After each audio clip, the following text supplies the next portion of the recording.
Hi guys, welcome to my channel. तो अगर आपके बाल बहुत ज़्यादा फ्रिजी रहते हैं, सिल्की सॉफ्ट स्मूथ आपको बाल चाहिए, then you need to watch this video because मैं आपके साथ काफ़ी सारी ऐसी टिप्स शेयर करूंगी जिन्होंने पर्सनली मुझे बहुत ज़्यादा हेल्प किया है। क्योंकि आफ्टर डिलीवरी मेरे बालों की क्वालिटी बहुत ख़राब हो गई थी, तो मैंने उनको इम्प्रूव करने के लिए कुछ कपल ऑफ थिंग्स की हैं, वो मैं आपके साथ सारी शेयर करूंगी A to Z in this video.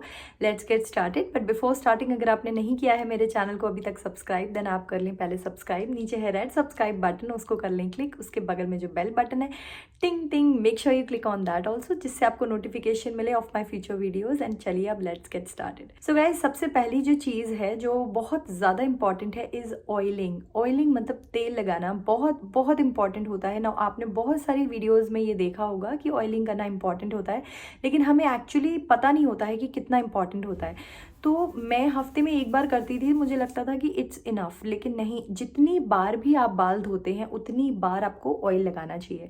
Now मैं मोस्टली प्रेफर करती हूँ कि ओवरनाइट लगाकर सो जाऊँ, लेकिन जब मैं नहीं सो पाती हूँ रात में लगाकर, देन मॉर्निंग में लगा लेती हूँ।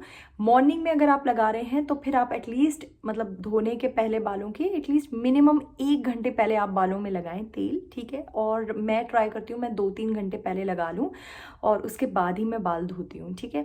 उससे मेरे बालों की ना क्वालिटी बहुत बहुत ज़्यादा इंप्रूव हुई है, एंड आई एम श्योर आपकी भी हो जाएगी ना। ऑयलिंग के लिए आप यूज़ कर सकते हैं आलमंड ऑयल, या फिर आप यूज़ कर सकते हैं कोकोनट या फिर olive oil.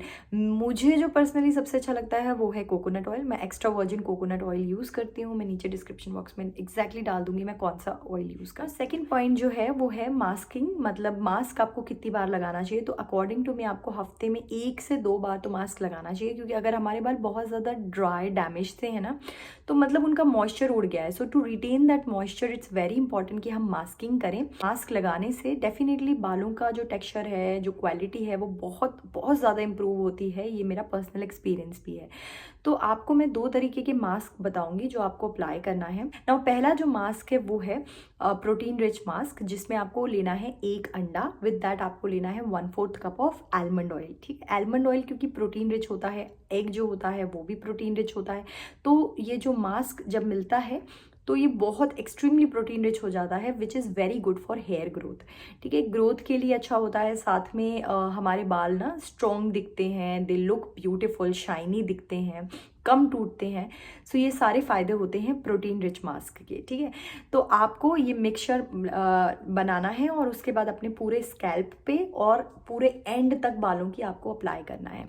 45 minutes to 1 our आपको रखना है एंड देन वॉश कर लेना है ना। वॉश करने के लिए आपको नॉर्मल पानी से वॉश करना है, मतलब आपको ना ही ज़्यादा ठंडा पानी चाहिए ना ही गर्म पानी चाहिए। नॉर्मल जो टेम्परेचर का पानी होता है उससे वॉश करना है, ठीक है। जिन लोगों को एग से प्रॉब्लम है, क्योंकि एग की जो स्मेल होती है वो काफ़ी ज़्यादा स्ट्रॉन्ग होती है और वो बहुत मुश्किल से जाती है, देन आप इन दैट केस यूज़ कर सकते हैं कर्ड। मैं भी खुद कर्ड ही यूज़ करती हूँ, क्योंकि मेरे से अंडा यूज़ नहीं करते बनता है। तो कर्ड में आपको 2 टेबलस्पून कर्ड यूज़ करना है with that 1/4 cup of almond oil. दोनों को मिक्स करेंगे आप एंड अपने बालों में लगा लेंगे स्कैल्प से लेके एंड तक, और वही 45 मिनट्स टू 1 आवर आपको रखना है, ठीक है ना। जो सेकंड मास्क है दैट इज ओनली आपको एलोवेरा का पेड़ चाहिए उसके लिए, ठीक है। अगर आपके घर में एलोवेरा का पेड़ है तो फिर आप उसकी एक पत्ती निकाल लें और उसके बाद उसको ऐसे स्क्रैप कर कर अपने बालों में लगा लें from scalp to the ends, ठीक है। और उसके बाद 1 आवर रखकर उसको वॉश कर लें। उससे भी आपको बहुत अच्छे रिजल्ट्स मिलेंगे, ट्रस्ट मी। आपके एक ही वॉश में इतने ज़्यादा स्मूथ एंड सॉफ्ट से बाल हो जाएंगे।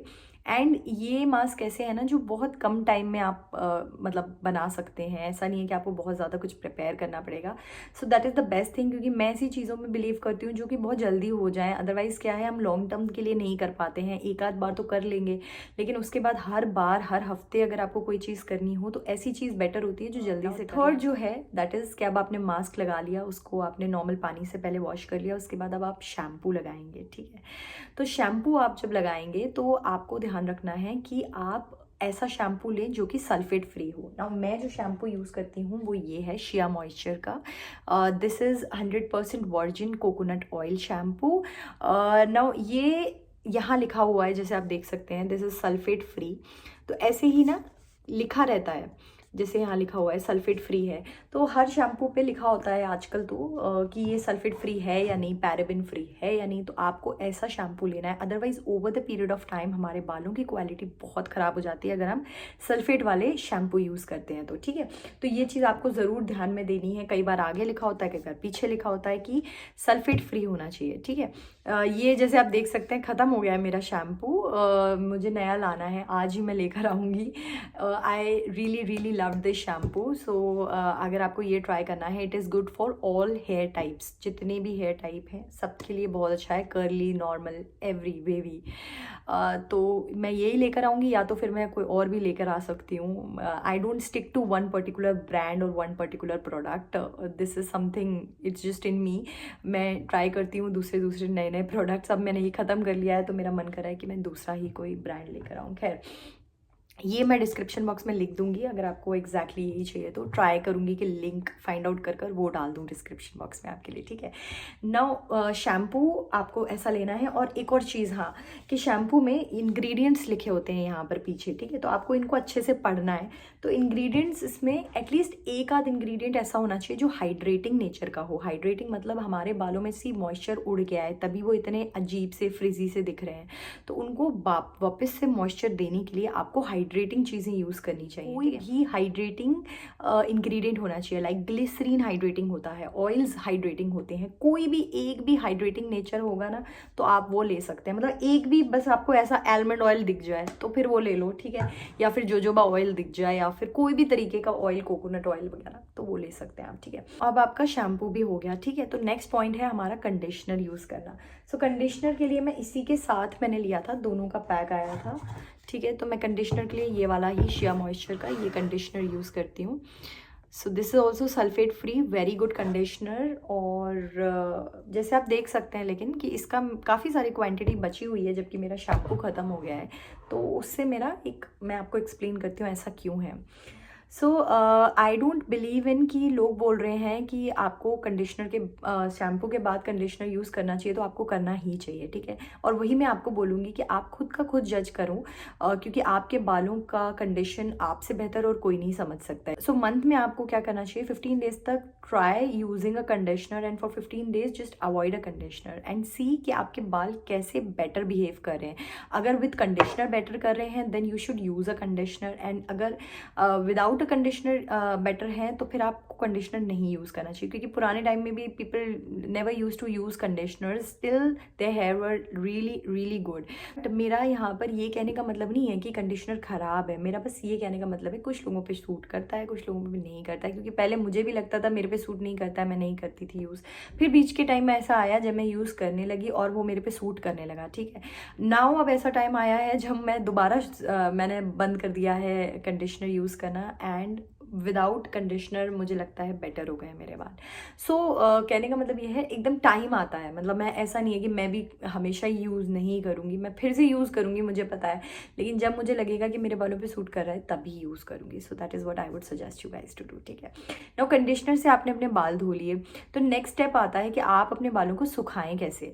तो सुखाने के लिए आपको यूज़ करना है एक ओल्ड टाल, ठीक है, या फिर ओल्ड टी शर्ट, कोई भी आपकी पुरानी टी शर्ट पड़ी हो ना, उससे आप अपने बालों में ऐसे टर्बन लगा लो और उनको थोड़ा देर के लिए रखो। मैं एग्जैक्ट 15 मिनट घड़ी में देखकर उनको रखती हूँ बालों को, और अपने आप नेचुरली सूखने देती हूँ 15 मिनट के लिए, ठीक है। नाउ इससे क्या होगा, ओल्ड टी शर्ट से क्या होता है, क्योंकि उसका कपड़ा बहुत सॉफ्ट हो जाता है तो आपके बालों में फ्रिज पैदा नहीं होने 3 मिनट्स जैसे हो जाते हैं तो मैं फिर एक सीरम यूज़ करती हूँ, this is a leave in conditioner. तो आप या तो सीरम यूज़ कर सकते हैं या लीव इन कंडीशनर यूज़ कर सकते हैं, बहुत सारे हैं मार्केट में, लेकिन दिस आई रियली लाइक, मतलब बहुत लंबा टाइम हो गया, ये मेरी सेकेंड बॉटल है, तब से मैं यूज़ कर रही हूँ। इट्स अ 10 मिरेकल, ये काफ़ी ज़्यादा फेमस है एंड इसको काफ़ी अच्छी रेटिंग्स भी मिली हुई हैं एवरीवेयर, अल्टा से लिया था मैंने। इसको लगाती हूँ फ्रॉम हियर, मतलब मिड पार्ट से एंड तक, एकदम एंड तक, है ना। स्कैल्प पे हमें सिरम्स वगैरह को कभी अप्लाई नहीं करना होता है, so do not try to do that ever, ठीक है। और इन सारे प्रोडक्ट्स को मैं नीचे डिस्क्रिप्शन बॉक्स में लिंक डाल दूंगी, तो आप वहाँ से और अच्छे से देख सकते हैं, या एटलीस्ट नाम तो लिख ही दूंगी अगर लिंक नहीं मिली तो। नेक्स्ट थिंग इज़ दिस कोम, ठीक है। अब आपके बाल आपने सुखा लिए, ठीक है, सिरम विरम लगाकर, और उनको एयर ड्राई होने देना है, ठीक है। कोई भी हॉट टूल या ब्लो ड्रायर यूज़ मत करना, ब्लो ड्राई अगर हम यूज़ करते हैं और उसके बाद फिर हम स्ट्रेटनर यूज़ करते हैं, बहुत ज़्यादा हो जाता है हमारे बालों के लिए, झेल नहीं पाते हैं, तो वो बहुत ज़्यादा डैमेज से हो जाते हैं। ठीक है, तो एक ही चीज़ यूज़ करना, कहने का मतलब ये ट्राई करना at least to use only one thing unless and until it's very very important, मतलब आपका कोई ऐसा काम है where you really want your hair to look very presentable. ठीक है, this is a hair brush. इस तरीके का हेयर ब्रश आपको यूज़ करना चाहिए अपने बालों में जिसकी ब्रिसल्स जो हैं काफ़ी बड़ी बड़ी हैं और काफ़ी एरिया है, लॉन्ग लॉन्ग थिक थिक है। इससे क्या बाल बहुत कम टूटेंगे। और इसके बाद अगर आप चाहें तो नेक्स्ट स्टेप में पतली ब्रिसल्स का, जो थिन ब्रिसल्स होते हैं उनका कंघा यूज़ कर सकते हैं। और एक और चीज़ आपको अगर आप चाहें तो इस तरीके के जो रबर बैंड्स आते हैं, you can try these because they are really good, क्योंकि इनसे मैंने देखा है बाल कम गिरते हैं। और दूसरी चीज़ जो अच्छी होती है वो ये है कि जो हम बाल स्ट्रेट करते हैं ना, तो ऐसे अजीब सा एक वेव सा बन जाता है ना अगर दूसरे हम किसी भी तरीके का रबर बैंड यूज़ करते हैं, तो ऐसा इसमें नहीं होता है। So that's fine. और हाँ, आपको करना है ट्राई कि आप कम से कम प्रोडक्ट्स यूज़ करें ऑन योर हेयर। जब भी आप हीट प्रोटेक्टेंट लगाओ, जब भी आप स्ट्रेट कर रहे हो अपने बालों को, और ट्राई करो कि कम ही करो ये सारी चीज़ें स्ट्रेट, एंड कोई भी केमिकल ट्रीटमेंट कम कराओ, बालों को कलर वगैरह कम करो। तो ये सारी चीज़ें हैं जो आपको ध्यान में रखनी है। बाकी सारे मैंने आपको स्टेप्स बता दिए हैं जो मैं करती हूँ। इसके अलावा मैं और कुछ भी नहीं करती हूँ अपने बालों में, यही करती हूँ। एंड डेफिनेटली ऑयलिंग से और मास्किंग से काफ़ी ज़्यादा डिफरेंस आया है मेरी बालों की क्वालिटी में। अगर आपको वीडियो अच्छी लगी हो देन लाइक कर देना वीडियो को, एंड शेयर कर देना विथ मोर पीपल जिससे और लोगों तक पहुँचे हमारी वीडियो, एंड सब्सक्राइब कर देना चैनल को अगर अभी तक नहीं किया है। और अब मैं आपसे मिलती हूँ मेरी नेक्स्ट वीडियो में। Till then take care guys, bye bye.